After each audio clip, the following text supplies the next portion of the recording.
plurinacionalidad, no en estos sentidos de indigenismo o banderas de lo que podría entenderse como un neoindigenismo, sino, bajo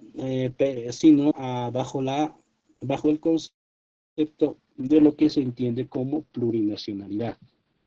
Pues si es pluri, contempla bastantes nacionalidades, pero no desde un punto de vista netamente culturalista, sino que trata de trascenderlas. Y ejemplos de ello ya existirían a nivel mundial en otros países, pero que no han necesitado de explicitar el desarrollo de este concepto de lo plurinacional para la función y constitución de sus estados como tal. Es el caso ruso, el caso chino, el caso iraní, el caso hindú, donde si uno ve las divisiones étnicas, las composiciones culturales, va a encontrar sobre todo lo que es la Federación Rusa, pues desde que hay partes que son más tendidas hacia el lado caucásico y también delineadas del lado mongol y del lado del extremo asiático, incluyendo lo que es las eh, comunidades esquimales. Desde esta vista, entonces, es un ejemplo de cómo es que la plurinacionalidad es posible y una esperanza para lo que podría constituirse y trabajarse en el futuro como un proyecto eh, potable de lo que podría ser la plurinacional como una construcción de todos para dar viabilidad hacia lo que hemos constituido como Estado plurinacional de Bolivia. Y con esto cerraría mi exposición. Compañeros, les cedo el micrófono para si tienen alguna pregunta, algún comentario, se pueden levantar la mano. Bien, en lo que algún compañero pueda animarse, podría quizás dar alguna ampliación, a ver, de algún aspecto. Una precisión quizás que está anotando, que es algunos comentarios de los que se ven en el chat del grupo, que las intenciones de cuando comenzamos a reflexionar y desarrollar esto de los conversatorios no apuntan a un, ¿cómo podríamos llamarlo?, organigrama que se deriva de alguna posición netamente socialista, marxista, revolucionaria, etcétera. Tampoco apela hacia lo que son posiciones conservadoras o está padrinado por alguno u otro, podríamos llamar mecenas, entre comillas, nada que ver con eso. Ya se anticipó hace algún tiempo y lo fuimos desarrollando acá, fue, digamos, uno de los temas que surgió y se fue acuñando a partir del desarrollo de los conversatorios, que acá de lo que se trata es incluso ir más allá de lo que se ha entendido en el sentido clásico el pensamiento crítico, tendiendo hacia lo que es la posibilidad de un pensamiento periférico o un pensamiento informal como tal. Esto incluso a contrapelo de lo que podría ser el movimiento academicista como tal. Desde esta vista, entonces, el proyecto está en construcción. No podríamos decir somos de tal o cual. Quizás algunos criterios sobre los que nos basamos, y creo que pues nadie de los presentes mínimamente estaría en desacuerdo con ellos, que sería uno, la soberanía como tal, el sentido de soberanía que cada Estado, incluyendo el Estado plurinacional, con todas las contradicciones y con todo el peso de la historia en su contra, merece para eh, para presentarse como parte de lo que es la nueva reconfiguración geopolítica, que uno podría, diríamos, en sentido teórico, negar lo que es la plurinacionalidad como tal, decir que es un invento y que todo este tiempo vivimos engañados, pero está más difícil que alguien pueda negar lo que a nivel internacional se va desarrollando. Está difícil decir que China está surgiendo por su lado y ahí nadie puede estar por lo menos se entiende, en contra de esa prueba empírica. Nadie puede negar que en este momento Rusia va ganando lo que es la guerra en Ucrania. Nadie puede negar que Irán, por su parte, está haciendo también su trabajo. Cada país en su lugar está entonces peleando por este sentido que se llama el derecho a existir como soberano y libre de sus decisiones sin la injerencia de otras potencias como tal.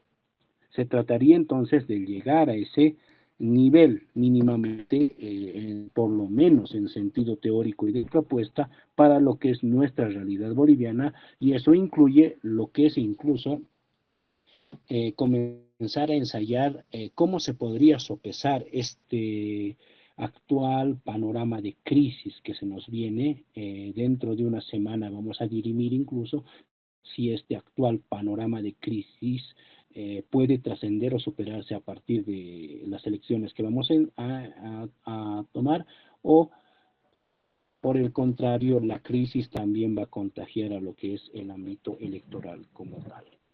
Con esta aclaración, entonces, compañeros, les cedería el micrófono para que puedan compartirme algunos de sus criterios. Si alguien tiene alguna pregunta también que, no importa, con que tenga que ver con lo que es la cuestión del bicentenario, creo que podríamos compartir algunos criterios o adelantar algunas también hipótesis que vamos desarrollando.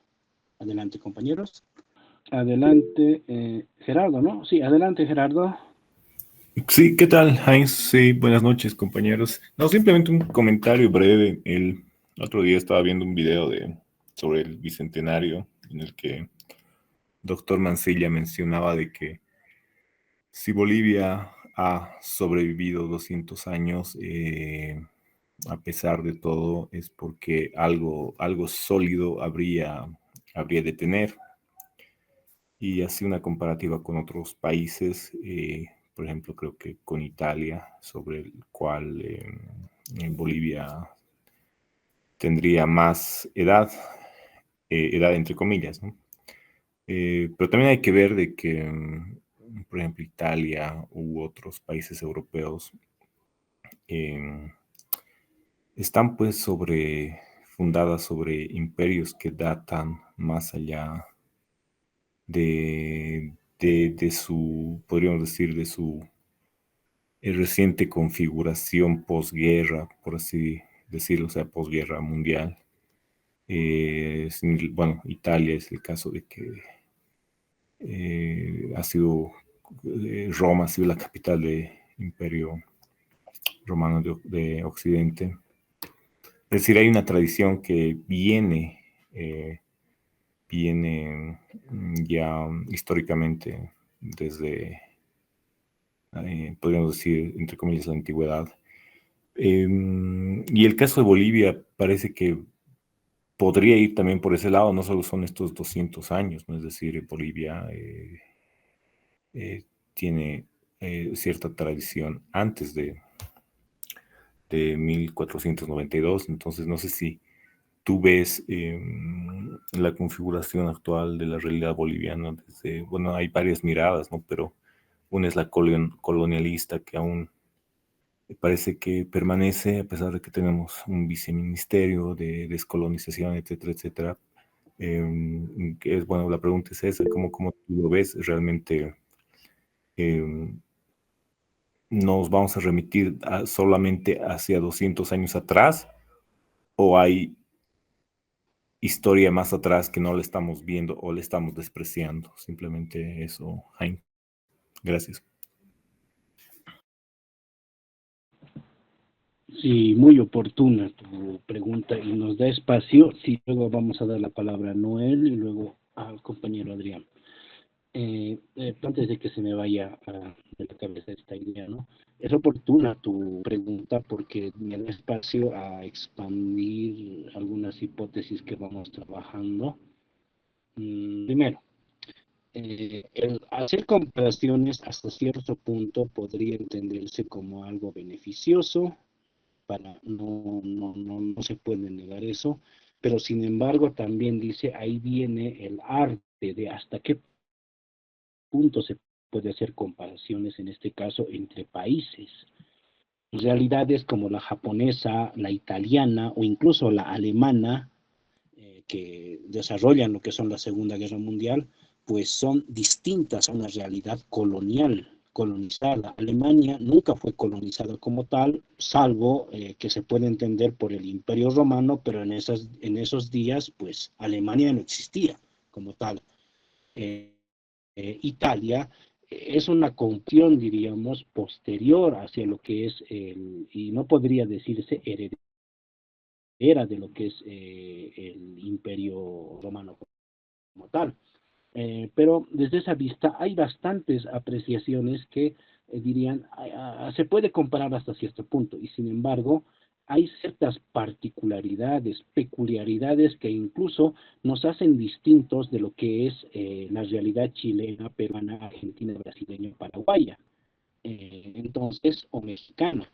Entonces, estas particularidades que tienen que ver con la idiosincrasia, la cultura, desarrollo de otro tipo de culturas modernas o postmodernas, también influyen dentro de lo que a muchos le llaman el imaginario colectivo como tal. Y esto, pues, induce hacia lo que podría ser un sentido de país como tal.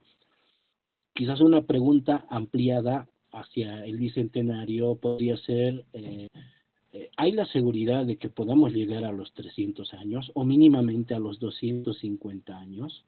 Pues ya se sabe de alguna manera que o podría existir, por un lado, un proceso de balcanización, es decir, de división mediante guerra civil o algo, por un lado, una hipótesis, u otro, que todavía podría ser un panorama peor, un proceso de afganización como tal.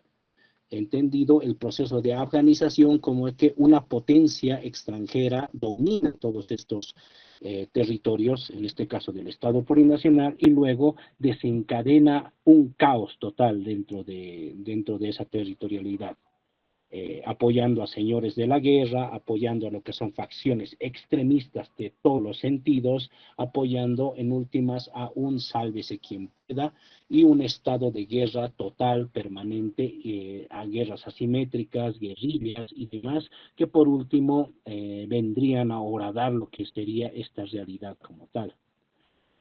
También se tiene el tema de cuando se entiende la tradición como meramente folclorización y solamente pues opción una identidad porque me parece lo más estéticamente identificable o autoidentificable desde el sentido postmoderno, y no inmiscuirme dentro de lo que podría ser esa tradición como lo que en su vertiente y raíz milenaria como tal, que debería ser el vínculo con aquella historia profunda, y a lo que preguntabas Gerardo, lo que es el vínculo con esa historia que tiene que ver con más de 200 años, que incluso tendría que ver y tendría que hurgar los aportes que ha tenido que ver este tipo de tierras, y en concreto lo que es el descubrimiento del Cerro Rico de Potosí, hacia ese movimiento que hoy se conoce como neohispanismo. Entonces, ¿hasta qué punto podemos llegar a estar de acuerdo en algunas de sus tesis e incluso luego, para incluso luego trascenderlas, encontrar una raíz civilizatoria que pues en lo que es el hispanismo niega como tal, las considera pretéritas, las considera como prehistoria, ni siquiera entrando a la historia, porque ellos son los que traen la historia.